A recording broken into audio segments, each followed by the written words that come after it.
Le Murtasar en français. Bismillahirrahmanirrahim. Bismillah. Je commence par le nom de Allah, Ar-Rahman, celui qui accorde sa miséricorde aux croyants et aux non-croyants dans le bas monde, mais aux seuls croyants dans l'au-delà. Ar-Rahim, celui qui accorde beaucoup de miséricorde aux croyants. Introduction. La louange est à Allah, le Seigneur des mondes, Al-Hayy, celui qui est vivant, Al-Qayyum, celui qui ne s'anéantit pas, celui qui prédestine la totalité des créatures. Je demande à Allah Ta'ala d'accorder de la façon la plus complète et la plus parfaite à notre maître Muhammad, ainsi qu'à ses proches musulmans et à ses compagnons, l'augmentation en honneur et en degré et l'apaisement quand on sort de sa communauté. Ceci étant dit, cet abrégé rassemble la plupart des connaissances indispensables qu'il n'est permis à aucune personne responsable d'ignorer. Comme sujet dans la croyance, des questions de jurisprudence allant de la purification au pèlerinage et quelques jugements concernant les transactions selon l'école de jurisprudence de l'imam Ash-Shafi'i, après quoi sont exposés les péchés du cœur et des organes tels que la langue et autres. Le livre d'origine est l'œuvre d'un des savants spécialistes de la jurisprudence de Hadramaout, Abdullah, fils de Hussein, fils de Tahir.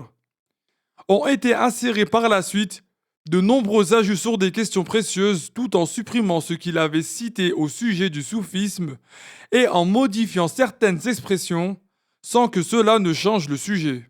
Il nous est arrivé de mentionner ce que certains spécialistes de la jurisprudence shafi'ite, tels que Al-Bulqini, ont fait prévaloir afin de montrer ce qui était faible dans le livre d'origine. Par conséquent, il convient à chacun de lui consacrer une attention particulière pour que ses actes soient agréés. Nous l'avons intitulé Al-Murtasar, l'abrégé de Abdullah al-Harari, garantissant la connaissance indispensable de la religion. Les connaissances indispensables de la croyance. Chapitre. Il est du devoir de la totalité des personnes responsables d'entrer dans la religion de l'islam, d'y demeurer à jamais et d'observer les jugements qui leur incombent de suivre. Parmi ce qui est un devoir de connaître et de croire dans l'absolu, et de prononcer immédiatement en cas de mécréance ou sinon dans la prière, il y a les deux témoignages qui sont Ashhadu an la ilaha illallah wa ashhadu anna Muhammadan Rasulullah. Je témoigne qu'il n'est de Dieu que Allah et je témoigne que Muhammad est le messager de Allah sallallahu alayhi wa sallam. La signification de je témoigne qu'il n'est de Dieu que Allah et je sais, je crois et je reconnais que nul ne mérite d'être adoré sinon Dieu, Allah. Il est Al-Wahid, celui qui n'a pas d'associé dans la divinité. Al-Ahad, celui qui n'est ni divisible, ni composé. Al-Awwal, celui dont l'existence n'a pas de début. Al-Qadim, Al-Hayy, celui qui a pour attribut la vie. Al-Qayyum, celui qui n'a besoin de rien. Ad-Da'im, celui qui n'a pas de fin et pour qui l'anéantissement est impossible. Al-Khaliq, le créateur. Ar-Raziq, celui qui fait parvenir la subsistance. Al-Alim, celui qui a pour attribut la science. Al-Qadir, celui qui a pour attribut la puissance parfaite. Celui qui réalise ce qu'il veut.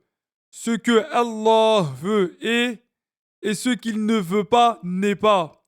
Il est celui sans qui aucun péché ne peut être évité et sans qui aucune obéissance ne peut être accomplie. Celui qui a pour attribut toute perfection qui est digne de lui, celui qui est exempt de toute imperfection le concernant.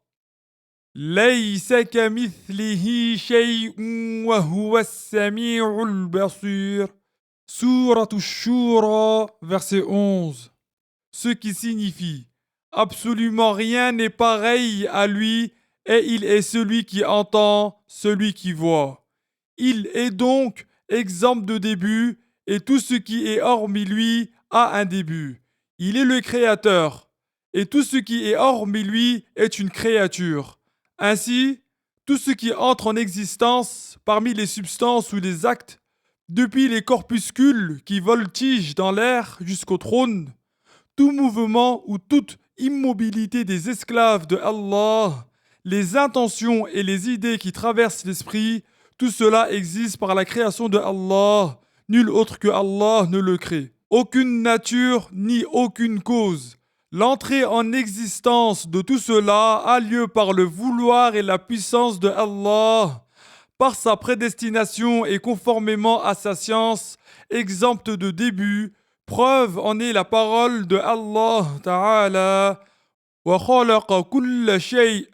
Suratul Furqan, verset 2, qui signifie il crée toute chose, c'est-à-dire qu'il fait advenir toute chose du néant à l'existence. Nul autre que Allah ne crée donc dans ce sens-là. Allah Ta'ala dit Hal min khaliqin ghayrullah. Suratu Fatir, verset 3.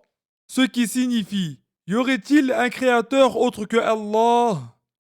An-Nasafi a dit si un homme frappe un objet en verre avec une pierre et le casse, alors le coup, l'acte de casser et la cassure existent par la création de Allah Ta'ala.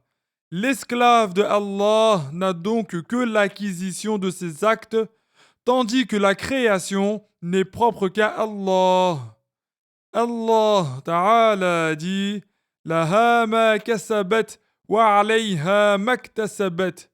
Surah Al-Baqarah, verset 286.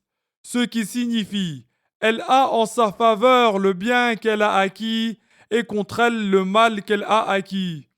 D'autre part, sa parole est exempte de début, comme tous ses attributs. En effet, lui qui est exempt d'imperfection, il est différent de toutes les créatures, par son être, par ses attributs et par ses actes. Il est, subhanahu wa ta'ala, absolument exempt de ce que disent les injustes. Le sens de ce qui précède se résume donc par la confirmation de 13 attributs de Allah Ta'ala, dont la mention revient à de nombreuses reprises dans le Coran, soit par le terme même, soit par sa signification. Ces 13 attributs sont l'existence, l'unicité, le non-commencement El-Qidam, c'est-à-dire l'existence de toute éternité El-Azaliya, la non-fin, le non-besoin, la puissance, la volonté, la science, l'ouïe, la vue, la vie, la parole et la différence avec ce qui entre en existence. Étant donné que ces attributs sont mentionnés de nombreuses fois dans les textes de la loi de l'islam, les savants ont dit que c'est une obligation d'ordre personnel de les connaître. Étant donné que l'existence de toute éternité est confirmée pour l'être de Allah, il est obligatoire que ces attributs soient éternels exempts de début, car le fait qu'un attribut ait un début entraîne que l'être ait un début. La signification de Je témoigne que Muhammad est le messager de Allah est Je sais, je crois et je reconnais que Muhammad, fils de Abdullah, fils de Abdul Muttalib, fils de Hashim, fils de Abdou Manaf, le Qurayshite, sallallahu alayhi wa sallam, est l'esclave de Allah et son messager, envoyé à la totalité des humains et des djinns. Il s'ensuit la croyance qu'il est né à la Mecque, qu'il a reçu la mission de prophète quand il y résidait et qu'il a émigré à Médine où il a été enterré. Ce témoignage comprend qu'il a été véridique en tout ce qu'il a fait savoir et transmis de la part de Allah. Parmi ces choses, il y a le châtiment de la tombe et sa félicité, l'interrogatoire par les deux anges Munkar et Nakir, la résurrection, le rassemblement, le jour dernier, le jugement, la récompense, le châtiment, la balance, l'enfer, le pont, le bassin, l'intercession, le paradis, le fait que Allah Ta'ala sera vu avec les yeux dans l'au-delà, sans comment, ni endroit, ni direction, c'est-à-dire pas comme est vue la créature, et le fait de demeurer éternellement au paradis ou en enfer. Il y a aussi la foi en les anges d'Allah, en ses envoyés, en ses livres, en la prédestination de Allah, et que le bien comme le mal sont prédestinés par Allah, et que Muhammad sallallahu alayhi wa sallam est le dernier des prophètes et le maître de tous les fils de Adam. Il est un devoir de croire que chacun des prophètes de Allah est obligatoirement caractérisé par la véracité, l'honnêteté et l'extrême intelligence. De ce fait, leur sont impossibles le mensonge, la trahison, la bassesse, le manque de sagesse, la stupidité, la lâcheté et tout ce qui repousserait d'accepter leur appel. Être préservé de la mécréance, des grands péchés et des petits péchés de bassesse leur est obligatoire avant l'avènement de leur mission de prophète tout comme après. Quant aux péchés autres que ceux-là, ils leur sont possibles, sauf qu'ils sont alors immédiatement avertis, afin qu'ils s'en repentent avant que d'autres ne les suivent en cela. À partir de là, on sait que le statut de prophète n'est pas valable pour les frères de Youssouf qui ont commis ces actes-là de bassesse. Il s'agit de ses frères autres que Binyamin. Quant aux Asbart, sur qui est descendue la révélation, ils sont ceux qui ont été élus au rang de prophètes parmi leurs descendance.